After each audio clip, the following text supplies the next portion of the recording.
Hi fam, it's Dylan's mum Deborah. This is Dylan Friends.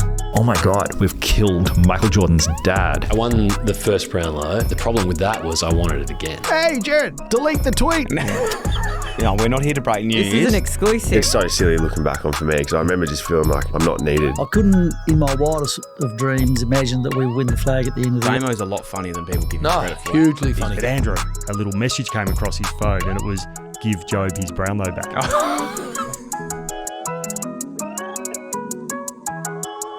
Adem Yze, thank you so much for coming on the pod, mate. No worries. Looking forward to it. Big time of year for yourself. How's it all feeling? It's a good time of year. Yeah, it is.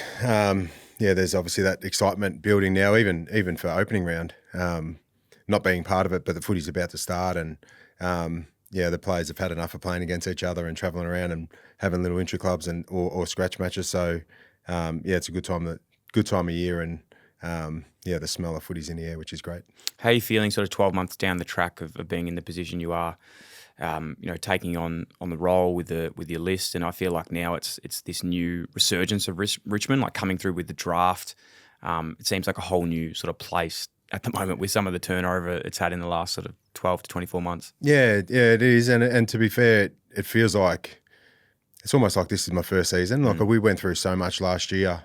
With adversity, with injury, and not only that, dealing with guys, managing players at the end of their career and making sure we send them off the right way, and then obviously what we had to go through, waiting to see what Liam Baker and Jack Graham were going to do, and then made the decision around Shay and Daniel to hopefully fast track our rebuild or our regeneration. So because we had so much going on, and then now we've had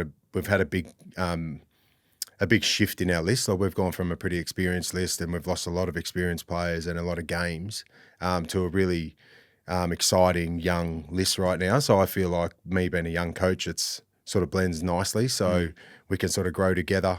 I'll grow as a coach, and obviously I want our players to grow. And it's exciting. We can't wait.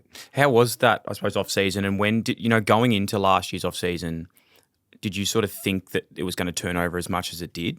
And I suppose like some of those decisions were made, by the club, or they might have had to been hard decisions made, but then other players made it for them. Like I feel like as someone looking in, it's almost best case nearly what's happened in some respect of some of those guys moving on and bringing some youth in. Yeah, well, you're constantly rebuilding or regenerating your list anyway. So obviously the guys that were getting older, they've done that the club has done that for the last couple of years, and Jack Rewalt and Trent Cotchin finishing up last year, and the year before that it was Titch Edwards and there's Kane Lambert. Like there's a lot of good players that have just been 2 or 3 players here and there. But this year, obviously, Dusty and Dylan Grimes are 2 amazing players, and Marlon Pickett had come to the end of his career.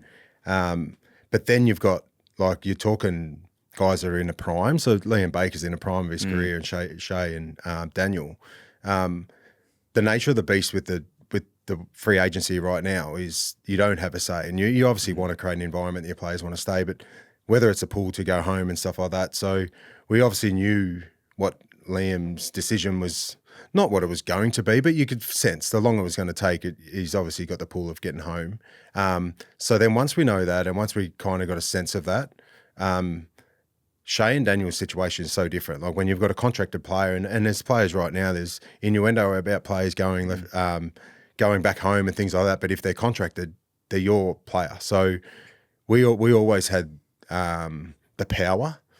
But in saying that, like if you've got a player that's got a young family, like Shay's got he had another one on the way, he's got a little 2-year-old at home, and if he needs that support, so you'd love to be able to support him and help him get back home. But when he's one of your best players, you've got to get well compensated. So the minute we started getting a sense on, righto, can this be a win-win? And with Daniel Rioli's situation was exactly the same. The minute we started getting a sense of this is what our draft hand could be at the middle of the year, we had to just start to think, well, righto, what's the draft like? Is it something we should do? And is it something that could fast track this regeneration of our list? So Blair did an amazing job. Like I said, all along, we needed to win out of it, especially with the boys that were contracted, and we feel like it was a win-win with all parties, really. They wanted some experienced players, those 2 teams, and they're at the top end and they're pushing for finals and premierships, whereas we get a couple of first-round picks for both players, and in a draft that was a really quality deep draft. We're hoping that it can be a win-win for both parties. It's really exciting. I'm a big fan of getting sort of youth into a club and seeing what that can do. And I think over the last few years, you've seen what some of these absolute guns can come in and change teams, even senior teams. And you look at like Kako and what he's done at Essendon at the moment, like you're nearly building forward lines around first-year players, which is pretty special. I don't know if that was happening a lot as much as it is now.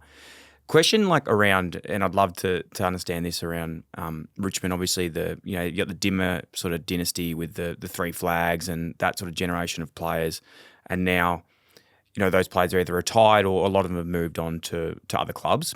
And now you've taken the realm, got these exciting new draft picks come in.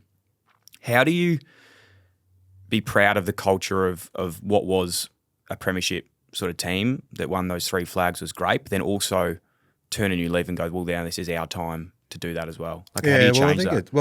It's whether you change it.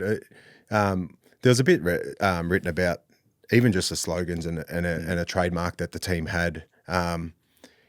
In essence, like the culture around is your footy club, not just your team. So our footy club's got a stable environment, an amazing place to be on and off the field. So as a footy club, we want our people, whether it's players, staff, to feel like they belong. So there's a bigger purpose around not only belong at our footy club, but we want our supporters to come along with the journey. So we've got a club-wide trademark or a culture. And then a trademark or the different slogans you got around the building, that to me was just a little bit stale. So not only because it was part of the premiership era, our players felt like we needed something different because our dynamic had changed. Like I think we've got 7 premiership players left on our list. We've got 25 players that haven't played 4 years of footy yet. So our whole list dynamics changed. So we needed some just fresh words around the building. So in essence, like I said, the foundations of our footy club and our culture hasn't changed. It's a great place to be and it's a great place to work and players want to come and play for our footy club. We just needed to just refresh what we stand for as a playing group, and we did that, and our players drove that. So, like I said, I didn't walk in and say let's just change everything. I spoke to our leaders and got their input on it, and they felt like it was a really good time to do that. So, like I said, our playing group right now, there's a bit of a shift, but in saying that, like we've got, and I'm adamant.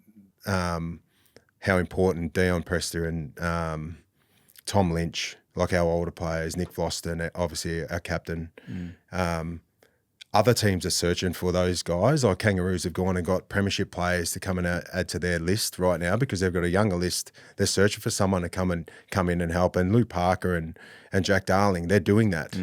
But they've had to go and search for another club to come and grab them for 2 or 3 years. They tried to get Nathan Broad. So we've got Broady who signed for us. Like he's bought in for his last 2 or 3 years of his career to do exactly what other teams are trying to do. Like Brisbane did it by getting Luke Hodge and then Grant Birchall and trying to get some not only experienced players, but guys that have been in a program or in a premiership winning program. We've got it. So even Dion right now is injured, but the stuff that he's doing off the field with Sammy Lawler and Josh Smiley and some of our younger midfielders, it's going to be beneficial, and it's going to be the trademark or the stamp that he leaves for the remainder of his career. So that's invaluable. So, and I've spoken to our older boys about that. Don't feel like because we've got where we are right now, we're a younger list, that you're no longer required. That's going to be really important. Like I said, other teams are searching for it, and we've got it. Yeah, and even like the way you say that the way you start is just as important as the way you end your career, I suppose, too. We're talking about Hawthorn before off air when you're working with them, and I think you see what they were sort of able to do at the end of their sort of tenure and like hand over those reins to the younger generation coming through, albeit it sort of changed a little bit in the end of how it all panned out. But no, you're right. Like those guys can pass on so much to these young boys coming through, which is huge. I have a random question. People are going to laugh when I ask this, but for me, it's just something do you have much to do with like the number choices during clubs? Like Richmond do it really differently. Yeah. Well, we do. I do. Yeah. Well, to be fair, it's not just it's a club decision. Yeah. And because we had a lot, we had 8 new players walk into our footy club, and And not only that, we had a lot of small numbers available. So There's some real prime numbers in there. yeah, it was. And it was funny, draft night, we went across the road to platform 28, just sat down and had a quiet beer with Tim Livingston and Blair Hartley, and then Sammy Lawler comes and sits down, and Josh Smiley and Luke Traynor, and they've got their jumpers on, and it was awesome. So we got to have a bit of a chat to the boys and see how they're feeling, and then the discussion come around jumper numbers. Who started that chat? They all did. But I did too. Yeah. I wanted to see what they were going to say. And Sammy Lawler was like, yeah, give me number 2 or 4, whatever it was. And Luke Traynor wanted a low number, and it's just like, so you could see, you could sense it. And there was a chance that we could have, and we did have that discussion and whether we should wait or, but once again, our footy club has a process, and it's not my decision to just go, here's some kids, because we have got guys that, like Ryan Mansell, for instance, he's played 50 games and he deserved to change numbers. So, and we'll have the players in that boat next year, as well as obviously the guys that we've just drafted now. So they might have a choice next year to, but like Dusty started in a bigger number. Like he didn't walk in and get number 4. And he might have only had a bigger number for 1 year, but at least there was a process around it, and he did earn it. So, we wanted to make sure that, I get it. I know what you want, but let's wait 12 months and start in a different jumper, and then we'll revisit that next year. I like that. It's interesting because there's 2 parts to me on this, and I won't harp on it for too long, but it fascinates me about player numbers and retiring jumpers and all these sort of things. And before we started chatting today and listening to your talk, I was like, I thought it could have been a good time to be like, you know what, stuff the old stuff. Let's just get these guys in, new time, given their numbers, and let's run. But I also respect a lot that there's some things the new generation wants to do that are different, but there's some things that are actually going to stay at Richmond. And that's been there since, I had a good mate, Brandon Ellis, who played it for Richmond, and he started in like the 45 or something, and made his way down to the 5 as well. So I love this sort of stuff in footy clubs. Well, it does. It's in every club. Exactly. So. But I'm not a big fan of retiring jumpers for some reason. I just think me either. I just think as players, you are just so lucky to be a part of a footy club. Yeah. You don't own a number, that owns you, and it's going to be there before you, going to be there after you. Yeah. So it just needs to, I just don't think you should attach it to any one person, which is there. Anyway, we'll move on from that. But it's, nice question. I'm an absolute nuffy when it comes to the numbers. Because even Hopper, Jacob Hopper. Because he went to 22-2. So he had the option. We wanted to give him that option first, and as well. So he obviously started his career number 2, and he had a real affinity, like a pull for that jumper. So if we had given that to a young kid without offering that option to him first, like you just got to be mindful of the dynamic of bloody oath. It's a as big well. thing. So, yeah. What happened with we'll jump around a lot today, but what happened with you when you went to Melbourne? So you were the 13. Did you start in the 13? No, I started in 44. There you go. So I like the 30. I like the 44. I like the 44. I do too. It's a great Campbell's number. got 44, and I look at it and have a little bit of a soft spot for him, but no, it is a good number. Yeah. I'm massive with numbers. So there's certain numbers that just don't look right. Like 30, we could talk about this all day. 37's the worst looking number. I think 28 and 38 are the worst numbers in 28, 38 for me. Like, I don't know. It's something about the eye. Yeah. Like 38, at least both numbers are round and have a whereas 37. I think 37 is just horrendous. Depends a lot on the player. So, for example, the only reason 37 for me is good because it looked really good on like Jim Steins and Max Gormore, and also Adam Goods in the 37. He could pull it off. Yeah. Certain other people can't. No, it's a tough number. If I could do anything, I'd actually just get rid of our number 37. I can't actually. That's not fair because Liam Fawcett really hate me right now. All right, we'll have to chat to him like next year about that. How did it work when you got to the Ds? Like just in terms of like young guys, Shepparton, grew up, drafted, walk in first day. What was that like? Yeah, it was so different than what it is now. And whenever I do any media stuff with Gary Lyon, like Gary was a captain, and we had. So I started in '95. They played in a prelim final, I think, the year before, and some amazing players, but amazing personalities. So I was I was 17, and it was different too. I was still doing year 12, and in my first year of AFL footy. So I was sneaking out of school to get down to training, and we were training at 5 o'clock rather than full time. So my second year we went into full time, but I don't think I spoke for 3 years. Like if I was spoken to, I'd answer, but other than that, it was just do what you're told and earn some respect to your teammates. And Gary would just yell at me every time we'd go on my first pre-season camp. We'd always do a like an 8K run, but carrying the bench press bar. And every team had some random thing like that, and that was Melbourne's. So we'd always do this bar run, and it was always part of this team's comp, and I was in his team. And he tells people this all the time, but it's burnt in my brain because I wasn't a great runner. And I started, and we wanted to win. So you start along the beach at Anglesea or whatever, and then you go through the bush, and we've got this 8K run, and about a K in, I couldn't hold it. Anytime I got it, our group started to just drop back. So he was adamant that we needed to win. So you just run out in front and almost be like our tour guide, and we'll carry it. But if we catch you, I'm going to kill you. And so I just ran in fear for 8Ks. It was probably the best I've ever run. I probably needed him standing behind me in every 2K. But yeah, it was different. Like I said, it was, and I do like that the kids walk in these days and they've got a voice, and we want them to have a voice, but there's still that element. It's just like, earn the trust and the respect of your teammates first. You don't need to be the loudest guy in a meeting. Just absorb things rather than feeling like you have to speak up every time. So I do like that element around respect and earn the trust before you feel like you have to. For sure. I think, being liked versus being respected was something that I talk about a lot on this show that I really struggled with as a young kid. Like, I just walked in, just wanted to be everyone's mate instead of like actually earning the trust. And I do tell this story a little bit, but a guy said to me once, one of my junior coaches, Darren Harris, said, there's a bit of a pivotal moment for me. He said, pick 3 guys that you want to go to war with in the team.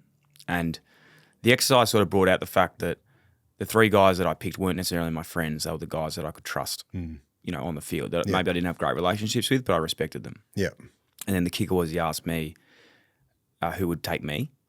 And like, it was just, I was like, fuck, no one. Yeah. Like, no one. But to this day, like, I spent probably, the next 10, 15 years of my life just trying to become that person, not be the, the friendships and all that stuff comes with everything. But the most important thing is just earning the respect and getting it done. Yeah, well, I think a lot of clubs do that around the draft combine. I know Blair asked that question, and one of them is, who would you bring, or who were 3 players, and whether they're from your teammate or someone you played against or whatever. And hearing those answers were really interesting. Like about their teammates. No, but there could be just someone that they might play for Vic Metro. It was just like, if you were to get drafted, who would 3 players that you'd want to come to our footy club? And some spoke about talent because they're just the best players, but others just like, they then got drawn to, he's just a great teammate. But it was amazing the names that come out, and it was like certain names, like Sid Draper's name just kept popping up. It's like, this kid must be a star. Not only a great player, but he's obviously had impact. He's from South Australia, but guys from Victoria are talking about him and would love him to be at our footy club. So, and then you watch him now, and he's like, you can see why. But it's a really important question because, like I said, some were just drawn to, this guy's the best, bring him along. He's just a great talent, but you wouldn't know if he's a good person or not. So it's a really interesting. I think a lot of teams use that same question. What about you looking back now as that 17-year-old at the D's, or even throughout your whole career? Wow. Would there be? Could you pick 3 people that you would take? Oh, now knowing what I've played with, the players that I've played with, I get drawn to like just great teammates now. Like and to be fair, I probably wasn't at the start. I was like I wasn't fit. I didn't train hard enough. All I did was play cricket in the summer and footy in the winter. So I had no idea how to train. Had to learn how to train.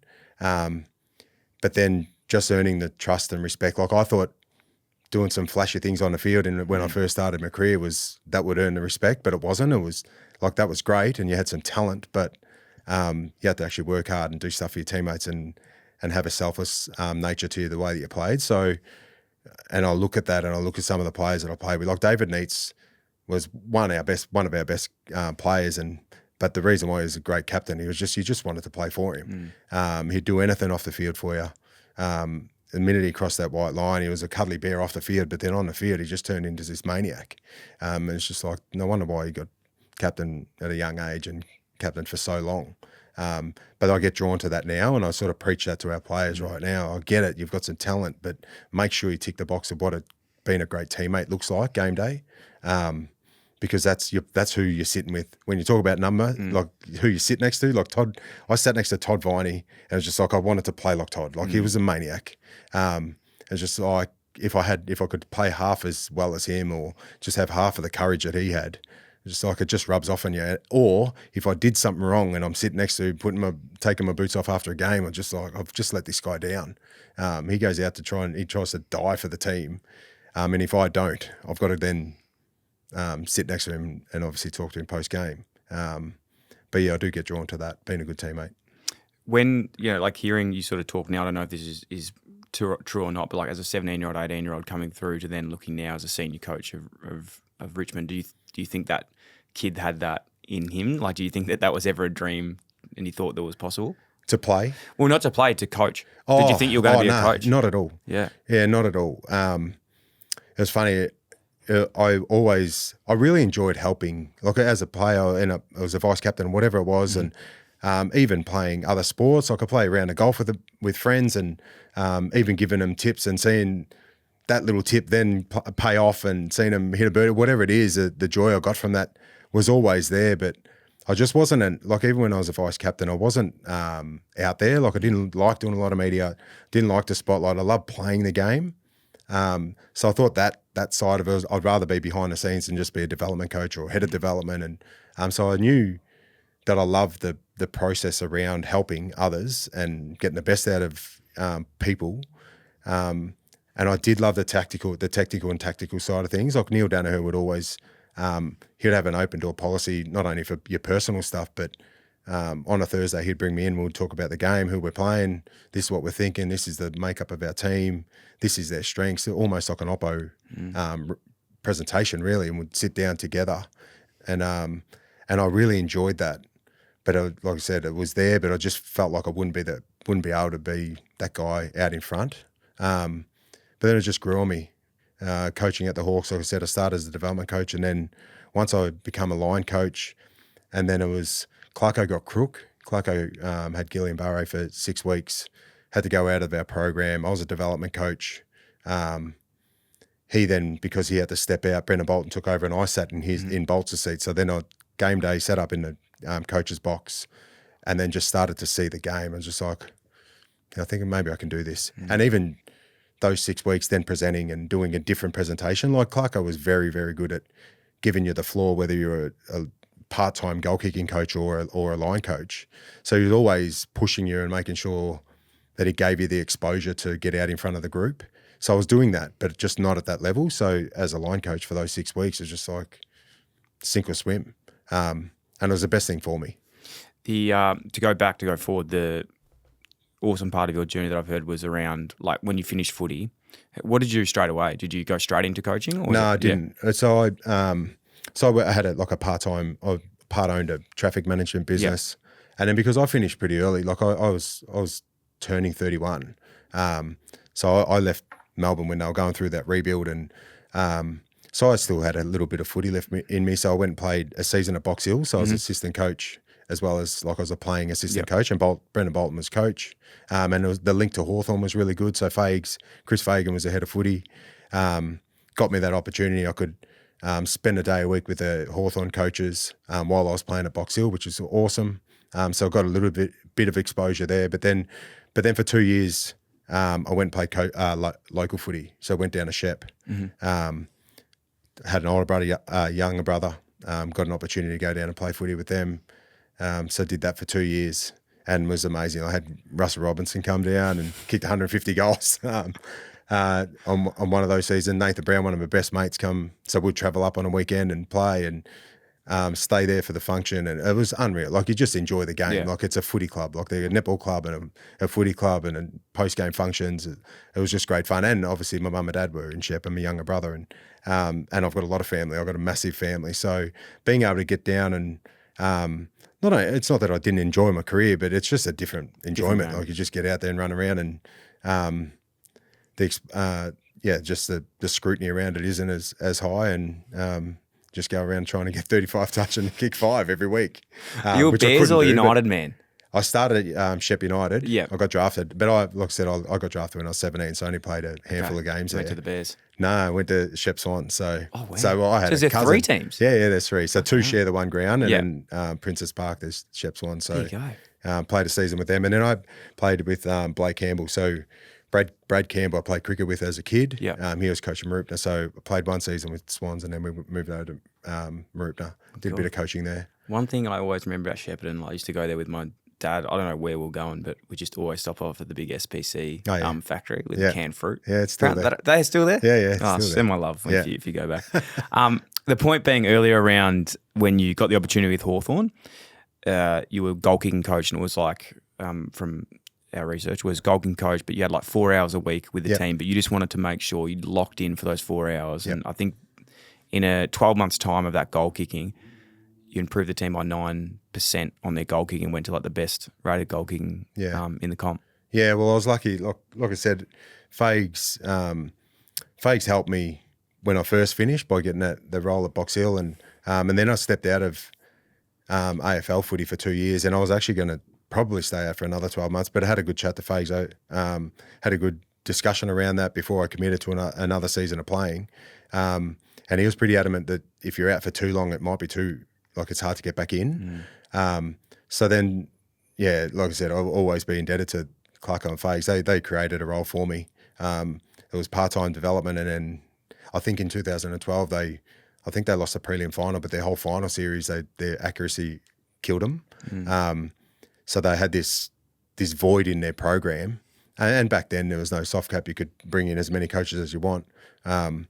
So they created a role for me as part-time development, but my whole focus was around goal kicking. So because I didn't have a line, or I just got to play around with all different things like iPads and like looking at vision and send Jack Gunston edits of his ball drop and things like that. And to be fair, I did love the art of kicking, so I just transferred that into goal kicking and just tried to get out of Buddy's way, really. But yeah, I loved it, and like I said, it was the start. It was a short way to start, but that little bit of exposure, and I was getting paid for however many hours, but I was trying to stay there as long as I could. I think it's an awesome point of the story, like coming in as a senior coach of an AFL club now, but it started off with 4 hours a week being a goal kicking coach. And I think like a lot of people maybe, and I think that the best people and the best type of leaders can actually, did you have to swallow, was there any point of like swallowing an ego, being like, is this above, below me, or were you just like, let's get in there? No, not really. Like I said, it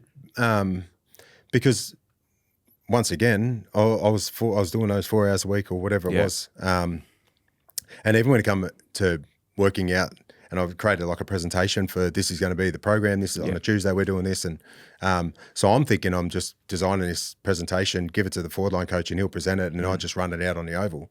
Clarko's like, no, you'll present it to the group. And I'm like, I'm part-time, surely not.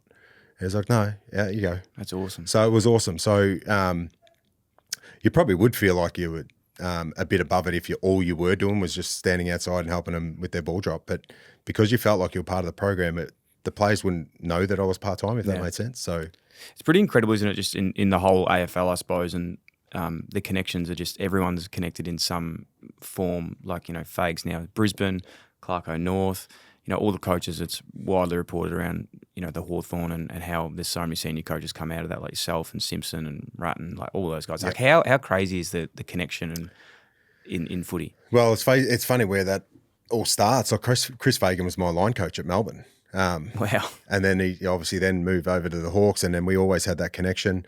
I played with Clarko for 2 years at Melbourne. His last 2 seasons were my second and third year. And then he was our runner. So, and to be fair, that year, my first year at the Hawks, I did goal kicking coach and I was our runner. Yeah. So it was just like, what else can I do? And he was adamant that that grew his coaching when he first moved out of footy. So yeah, like I said, we do have connections everywhere, let alone your line coaches that you work with. But my connection started from when I played. When did you start thinking, all right, senior coach, I want to do this? Because you applied for, was it Essendon and Giants as well? Yeah, I went for the Adelaide job. Went for the Adelaide as well. A couple of years before that. Yeah. And what did you learn from those experiences? Like I've heard Leon Cameron talk about this a bit around, he was going for a lot of jobs and wasn't quite landing them, but it was almost a blessing in the end. Yeah, well, to be fair, I think based on the amount of time that I'd been in, and my roles had changed. So I started, you're doing different line coaches. So you start with the forwards and you do the backs, and I did that at the Hawks, and moved to Melbourne, and the 3 years there did midfield, stoppage, offense. So that because of the soft cap, your workload goes up and the exposure goes up as well. At the Hawks, I had a strategy role, so I went outside of doing a line But then I got to design like an opposition presentation. It was just like, this is how we're playing. This is who we're playing. This is how we've got to beat them. Let's go and do it. I felt like I was second in charge. So the more exposure you get and experiences all along, it just felt like I was getting closer and closer. And it was funny, like going for the Adelaide role, it's just, I think my manager was like, why don't you try? Like they've asked if you want to go for it. So I did, just for the experience. I wouldn't mind testing myself, see what happens, go and meet some different people. Same thing, might create a connection with someone that I don't know from an interstate team. But then as I started going through it, it's just like, wow, I got another meeting, another interview. And then I got down to the last two. I was just like, wow, this is actually becoming pretty real. So I started looking at houses in Adelaide just in case I get it. And to do it, the only reason why, and even if I didn't get the Richmond job, I would have kept going for jobs based on the feedback I got on the previous opportunities or the previous roles that I was going for, because the feedback was really positive in all of them. It wasn't like I was missing anything. It was just circumstance. So yeah, if I was getting horrendous feedback and I was trying to work on different things that was missing, or this void in my coaching, and I couldn't fix it, then I know where I sit. But it was always going to be based on the feedback that I got, and if it was positive, I'd keep going for it. It's interesting. It's really interesting. Like, can you talk us through like what those processes are actually like for a senior coach? Like, how stringent are they, and how like taxing are they to put a presentation together? Yeah, it is, and I've got a good friend. Like I went to school with Stephen King, and to see what happened to him last year, like going to Perth during a final series and comes back and he faints it or passes out. Whether he's just dehydrated or whatever he was, but it would have been anxiety, stress, and because it is hard. The hardest thing with the way that we do it is most of the times you're going for a senior coaching role or you're presenting, a lot of times you're still in your season. So in the Adelaide process, I went for it or whatever, and but it was really close to the end of the season. So it was like I had time. The GWS process started really early because they made their decision on Leon during the year, so which actually made it a little bit harder. So I presented early in the season, like middle of the year. Then there was time. Then I had another presentation another 4 weeks later. Then there was more time. So I was sort of putting this presentation hat on. Then I was working back at Melbourne, got to go back into it because I didn't want our players. And any time I went for one of those roles, I told the playing group or the line that I was looking after that if they sensed that I wasn't in, then I would park it. I want to finish the season then. But if as long as that wasn't impacting on my job, and it never did, but it was actually hard. Like it was almost like you're putting different hats on going through those processes. But like I said, in all of them, you learn about yourself, but then you learn about different clubs. Like the Essendon process was really similar to Richmond.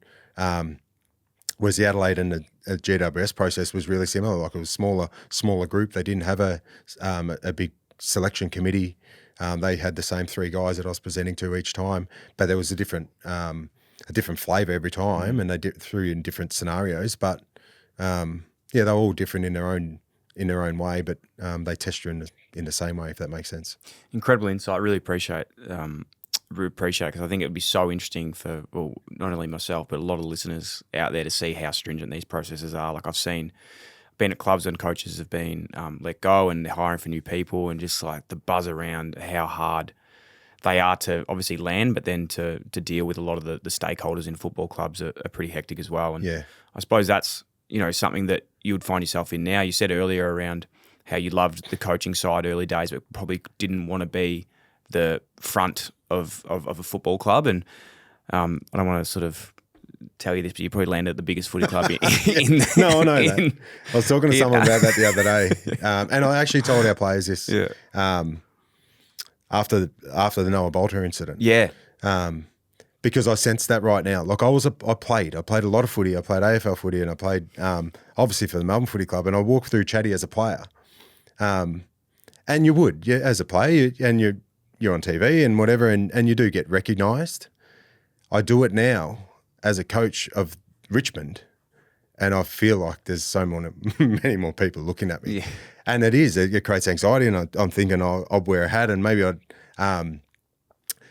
try and not go in disguise as as such, but you're not going to be able to. And I told our players this, we're a big footy club and we're a brand. So if you feel like you can go and put a hat on and a jacket and a hoodie on and walk through Chatty and you're not going to get noticed, guess what? You may as well be walking with your footy boots and put your jumper on, boots on, socks up, and walk through, because that's what you're walking through. Like if you're making mistakes, you're making mistakes for our footy club. So, and it's going to damage our brand, and we're really proud of our brand. So, so there's obviously, I don't think it's stress, but it's just an understanding that we're a massive footy club. Yeah. But I wouldn't change it for anything. Like I'm rapt to be like that's part of the whole thing. Like you want to play, as a player, you want to play in big games. As a coach, you want to coach in big games. We're so lucky that we've got so many big games because of who we are and what we've been able to do over the last 10 years. So, I wouldn't change it for the world. Yeah, as a good friend of ours, Jonah Oliver, would say it's a price of admission. You know, you're going to get certain things that come along with incredible opportunities, and that's what it is being a part of, the biggest game in Australia. You got to look at it as a good thing, I suppose, not no doubt. Not a hindrance. And to be fair, and I spoke to, and this is probably pretty open, but I spoke through the GWS process, and when they asked about what would be your biggest, what would create the most anxiety if you got our job, like the job, and it wasn't about developing players and creating a great environment, about the way that we're going to play or the pressure around the team. You're trying to grow the club. And like it shouldn't be the coach's job. Like you've got head office, you've got a CEO, whatever. But in that growing area, it's part of the coach's job. And for a young guy, it's just like, well, that would be hard, because I saw Neil Danaher do that. He was trying to grow our brand at Melbourne, and he became the reverend, and that was awesome. But it wasn't realistically. It shouldn't be his job. And it's not mine at Richmond. We are a big footy club, and I'm the face of it, and I'm just one of the faces of it. But I feel like I can just coach down, if that makes sense. And I'm so lucky that we've got such a stable board and obviously a great new CEO and things like that. But the foundations of our footy club are really strong, and I can just get our group together and coaches and staff and just work out how we're going to play and win games. I love that. I think Richmond, the faithful, and just anyone listening that loves sport, I think they'd be pretty welcoming to a coach that just wants to get the job done. And I think in these days, not speaking it out of school or anyone in particular, but it's just like there is that other side of the game where you do have to be a personality or a character, but it's like you learn the best players you've played with. They just want to get there, get it done, coach, play, impact. So I think they're in very, very good hands, mate. Speaking about, I suppose the pressures of the job, and you're talking before about the anxieties of some parts of it. Tucker Feeling's an incredible partner of the AFL Coaches Association as well. Like, what do you do yourself to manage your own mental health, keep on top of yourself, and perform at your best, of not only as a coach, but as like a player and a father as well? Yeah, it's a funny one. You obviously when you think about your well-being, you think of what you're doing outside like time. Like I had a hit of golf with my young fella today, and so there's obviously a day off and things like that, and you can get out. But what I've noticed is it's more of the other times where you're thinking, like driving into work every day is 20 minutes, whether it's 20 minutes or it's an hour, your mind's ticking over. So if you're listening, and for me and to be fair, going out to Casey as a line coach, working at Melbourne, you had 50 minutes. So for me as a line coach, I'd try and absorb every bit of information I could, because I didn't have the pressure of Goody. So I'm trying to gather all this information. So I listen to SEN, I listen to whatever footy, and I am a footy, like I'm a sport nuffy. But that didn't affect me as a line coach. As a senior coach, if I'm doing that right now, and I caught myself the start of when I first got the job, because that was just a habit. I would just get in the car and SEN was on, and you listen to sport, but then you start listening to different opinions and things like that. And when it starts to affect you, not only person, and I don't care what anyone has an opinion of me, but if they start having an opinion on our players or the way that we play, and it's just like I take offence to that, I'd start getting angry. And if you do that every day or every drive, every time I get in the car and go to work, it's just like I'm going to burn out. I've already got enough grey hairs. So I made a conscious effort, and I very rarely read a book or But I've just started doing that. Like when we go on a family holiday, it's like read a book and sit beside the pool. They all look different, and my kids are older, and that probably does make it a bit easier. But yeah, I've just changed like those little habits, like listening to podcasts on the way to work rather than sport. When I get home, it's just like have to watch AFL 360 because it's the coaches. But even that, like what's in the background, and if it's in the background, that's okay because the kids like watching them or what. But sitting there and trying to absorb everything and take everything in like I used to, I've just got to be careful because that can burn me out. So just find those little outlets rather than just the one day off here and there to go and play 4 hours of golf. I don't think that's enough. Yeah, it's a great point. Do you have like really good people around you to keep you honest on those things? Yeah, I do. You know, can call you out? Well, like I said before, I've got a big family. So I've got obviously 2 brothers and I've got 200 first cousins. Yeah. And that's like not even a throwaway line. That's like my mum was one of 8, my dad's one of 9. So we have got a massive family. Yeah. So I've always got supportive family, but outside of that, because they're always going to have my best interest. Like, and even if we're losing, it's just like, no, well, it's not your fault, mate. Very honest, but it is. Yeah. So I've got somebody outside, like whether it's guys in business, I've got a family member in Brisbane that even helped me with the presentations because it's looking how businesses look at a presentation on leadership, not just footy. So I always reach out, and they reach out all the time, touch base.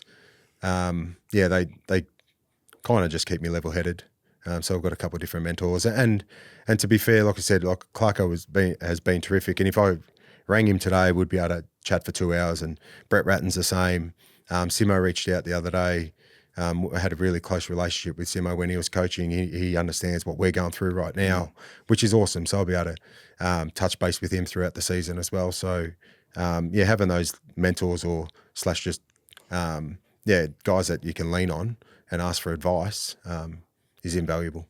Who do you look to, I suppose, innovate your coaching or educate yourself more on the stuff? Are you big on, traveling? We see a lot of coaches sort of travel to the States or Europe to meet certain people. Is that something you're sort of into, or is it more? Yeah, it was. And then once again, Clarko would push that. So every year, as line coach, he'd be adamant, go and learn.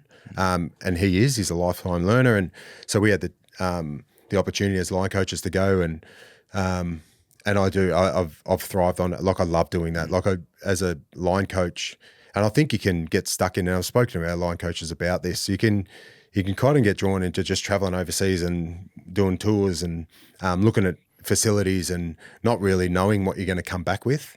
But I started going with a process around, especially depending on what my job was. If I had team offense, well, I went to Philly 76ers and spent 5 days with Brett Brown, and Clarko had an amazing connection with Philly. So Clarko could go and talk about leadership and facilities and how to manage players. When I went there, it was all around offense. It was like, what can I bring back? I know the game's different and basketball's different, but there's got to be something that we can link to our game. And in that, it was around turnovers.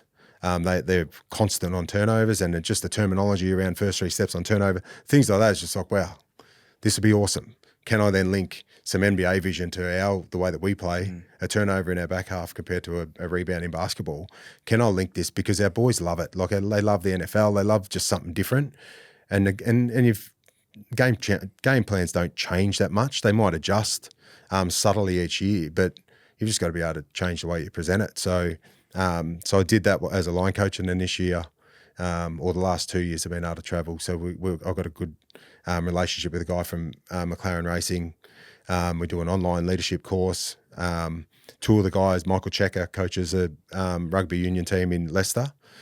He's online in the same group with a leader. So, and then Charlie Hooper's at McLaren. So started a little relationship online with our sessions that we had throughout the year, and then had the opportunity to go and spend some time with them, and the same sort of thing. I preach to our players around, and you'll hear a lot of coaches talking about it now on how short the preseason is. And it was always front of mind for me, especially now, getting a senior coaching job. If you're walking in, like Minnie's got West Coast coaching job, he had 21 days before they're on their Christmas break. So you can't start. As a senior coach, I can't walk in last year and say, I'm a new coach, can I start on November the 1st so we can get an extra month? Because I've got to educate this game plan. You can't. Mandated start dates, then they've got their leave over Christmas. So by the time we got back on January the 3rd. I presented to the boys, if you don't make the finals, you've got 120 days off and you're training for 21 and it's January the 8th. So what you're doing in those 121 days is what is really important. And they're very good. Like since COVID, they're doing weights in their garages. They're coming back fit and strong and they can run. But if you're not kicking a footy, like we're missing this opportunity, especially if you're not at the top end of the ladder. Like Brisbane don't need to touch a ball as much because they're experienced. We do. So I preach to our boys around how getting better every day is our theme, but even on top of that is like, how can we maximise every minute? Because we don't have a lot of time. So I dug in a little bit deeper with McLaren, and then when we went over there, they've got a theme around every second counts. So then we can't do every second, but he just helped me design a slogan around every minute matters, and our boys have just been like loving it. Like in that way, you're looking at recovery, you're looking at the gym, you're not just looking at the 2 hours that we're training out on the field. It's just like, what are you doing on your day off? Because to be fair, it's pretty important. Like Josh Smiley's a young guy. What are you doing on your day off? Like to become an elite AFL player, that's got to be how quick we can upskill you in that area. So yeah, and we've taken that into our coaching. Are we educating the right way? We can't, because I'm a new coach, I can't preach to our coaches, we've got a new game plan, so just sit them in there for an hour. We'll just make our meetings longer because the science around that isn't right. Like you're only going to have them engaged for 30 minutes. So we've just got to make those 30 minutes matter. So we've adjusted some of our coaches to make sure that we're maximising every minute as well as coaches. So I love travelling. I'll try and work out where I'll go next year, but I do get drawn to bringing something back for the players, not just my own personal growth. But I think eventually maybe that might be the case. I might have to go and do something. Mate, that's fascinating. I really appreciate the insight. Like, it's so cool to, I think people will be able to hear the passion in your voice when you talk about how much you genuinely love coaching, and that's coming through in spades today. Do you like themes? You a theme guy? Yeah, I do. What have you got? You probably can't share with us what this year's is. Well, but it's funny. Like, Clarko was awesome at it. Yeah. And then working with Goody had one every week, and I was like, far out. You got to run out. You got to do this every week. Come up with something different. I see him on his day off. He'd be going for a walk out at the back of Casey, and it's just like, wow. But then, to be fair, I was trying to do it. Like, I'd try and do something different every week, because in the end, like I said, you're preaching the same message and you sound repetitive. And if you can just grab something that, whether it's in the media or front of mind for that week, or if you can just start to add something to around your team defence. And I do like the little themes each week, but they can be taxing trying to figure them out. Do you normally set up like a yearly one as well? We do, yeah. Yeah, so last year, like I said, we had Get Better every day. Yeah. But this year we've got like a bit more of a long-term goal around a theme, and then our main thing will be around just every minute matters. So I reckon we'll try and keep to that as our main thing throughout the year. Week to week things. Week to week. And you always try and link it to something. Like if you're playing against a great offensive team, like against Sydney, and we had a great win against Sydney early in the season. We had a lot of players available before we went through what we went through. And you remember back in when Hawthorn when Essendon beat Brisbane, when they spoke about if it's something that needs to keep moving, to kill it. And it was around a shark or whatever it was, and it was about a net. And it might have been Clarko. But something around defence, and whether it's, I had an anaconda theme, so like squeezing an opposition and strangling them and slowly. And that, I used to watch Richmond, it's like, that's what you guys do. So even a little thing like that, but that was based around our defence. So it wasn't like this new theme that they're coming. It was just like, if we want to buy into our defence, do this. And then I had this video of this anaconda. And I hate snakes. Like if a snake come in here, I'm running. I'm sorry, ladies. Like you'd be looking after yourself. But then I'm watching some of the players, because I cringe watching it. And this guy's got it around his neck or whatever, and he's explaining what an anaconda does. And I saw a few of the boys, like they're trying to lean away from the screen. But they enjoyed it. But so it makes gave it stick. them something. Yeah. It makes it stick rather than just like squeezing your defence. Yeah. Did you have anyone you played? Oh, I any loved coaches them, come up with any? Amazing ones. I still remember this one to this day. My mates still message me about it when we were back at Carlton. But I got two actually. One was Bolts. So Bolts had many. So we had Anthony Clarica as well. So I think he was at the Hawks. So We had And he was so my many. at Melbourne as and well. Melbourne as Yeah. well. So we had so many little bits and pieces. And to be honest, some of them are still stuck with me to this day. Yep. One was a big one, which I don't know if this is actually even true or not. But one day we were on a preseason camp and Anthony Clarica brought out these sheep's brains. And there was all these sheep's brains around and we had to like have these toothpicks and write like all these parts of the brains. And we're like writing them in. Anyway, there was this one part of the brain called the hypothalamus, which is, I don't even know where it is, but the only thing I remember from the part was that the way you activate the hypothalamus, so what it's responsible for is like grit and like hardship, like getting stuff done. Yep. And the way you activate it is by thinking about things that you're grateful for. So more or less, the more grateful you are for something or an opportunity, the more determined and grit you will show when something arises.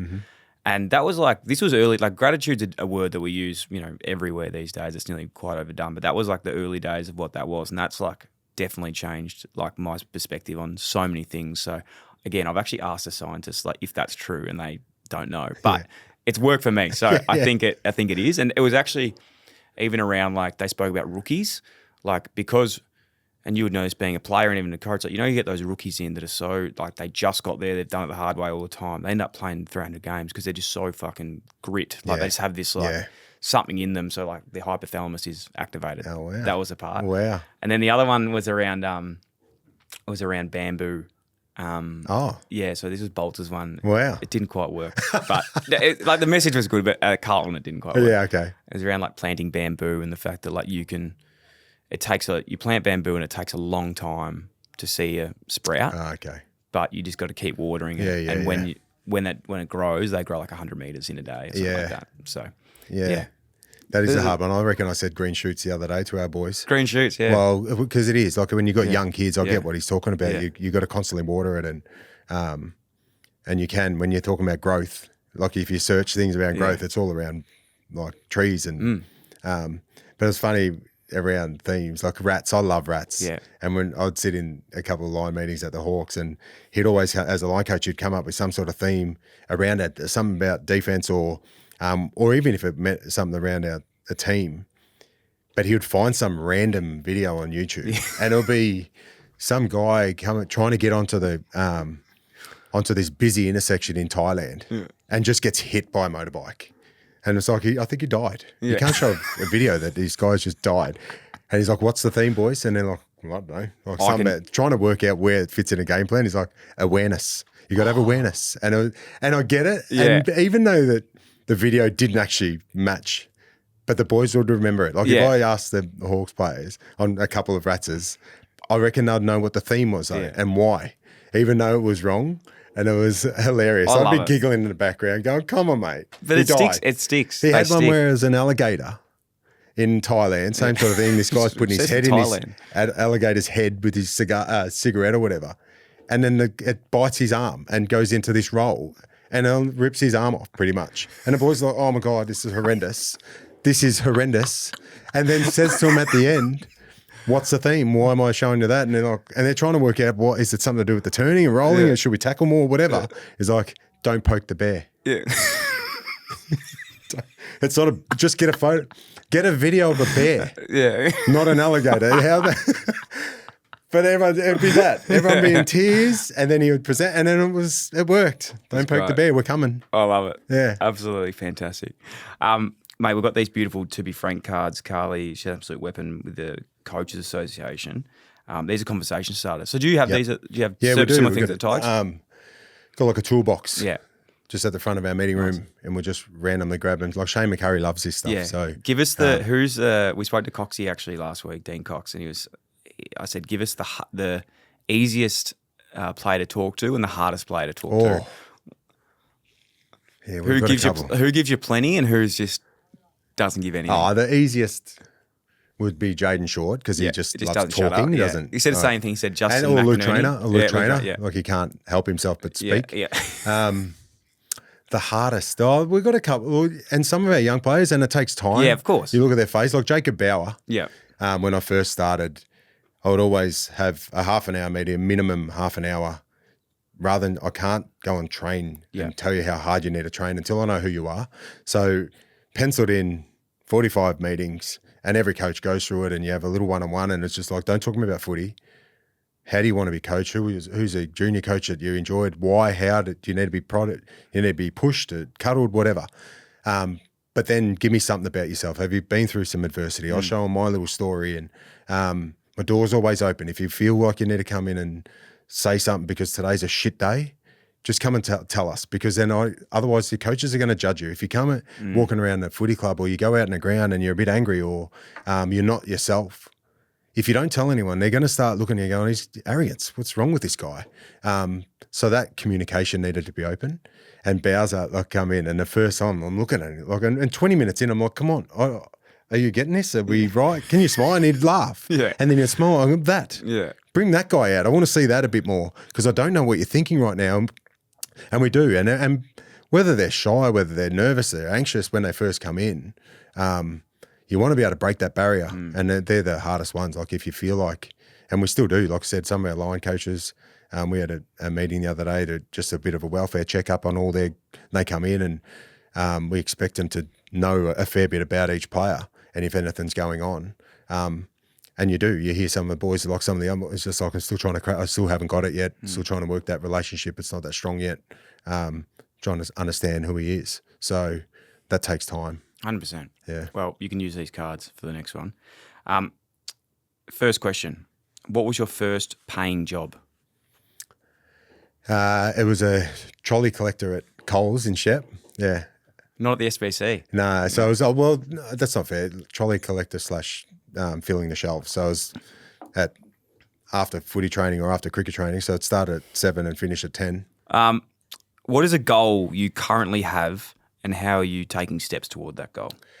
I always want to just be the best coach I can be and keep improving. So, and to do that, like we spoke about before, our list has changed. So as a coach, you want to either develop and grow your team, so you're improving and climbing higher up the ladder, or you're trying to grow your players and hope you see growth. And you're doing that no matter what. So your team needs to improve and your players need to have growth. So right now, I want to grow myself, but at the same time, I'm so excited on how I can fast track the growth of our younger players. But at the same time, like I said, I expect Dion, Presti and Lynchy to improve every year. So, that's my goal. Do you put, ceilings on this year? Like, you can see what can happen with young lists these days. Like, yeah, it's a lot of turnover, but it is. It's a hard one. Like I sense you don't want to, and I don't want to even talk about rebuilding and whatever around.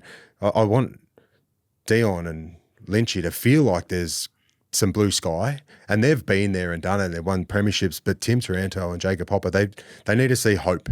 And they, like Jack Rice, we've got guys in the mid-tier that haven't tasted success yet. And I want them to know that they could be, that could just be around the corner. So, just being really mindful of the terminology that we use around our players, because I never want them to feel like there's no hope.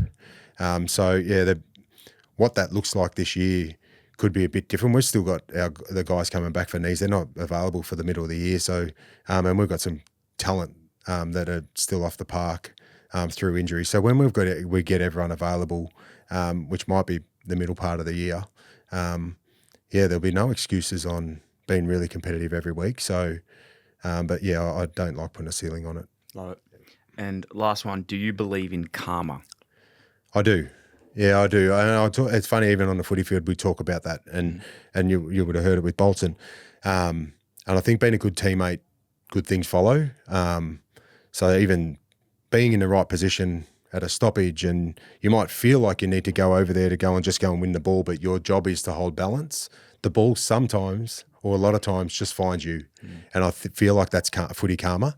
And I talk about footy karma all the time, based on just role-specific things. And, so I think if I feel like it happens on the footy field, I think it's in everyday life as well.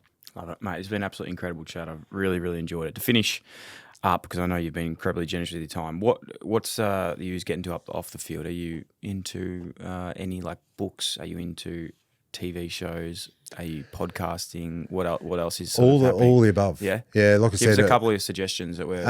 well, like I said, I had a hit of golf today, so I hadn't been able What are you to play. playing off, by the way? Because you brought that up a few times. So it makes me think you're hitting them pretty well. No, I used to, when I was playing footy Yeah. and I had more time, I got down to 7. Wow. I'd probably play, I don't know, 10 It's pretty good. now. Where are you playing? Do you have a membership? No, I just got a future golf. Future I golf. just only, and like I said, just did that now. Beautiful. Now that the kids are It's a good older and friend no of one can mine. drive around and I don't mind playing different courses. But I reckon I've played 2 rounds in the last 5 months. And I sound like I'm a golfer again. But that just having a balance, I've got an older family, older kids. Yeah. But it How old are doesn't your mean kids? so Jasmine's 21 and Noah's 18. Yep.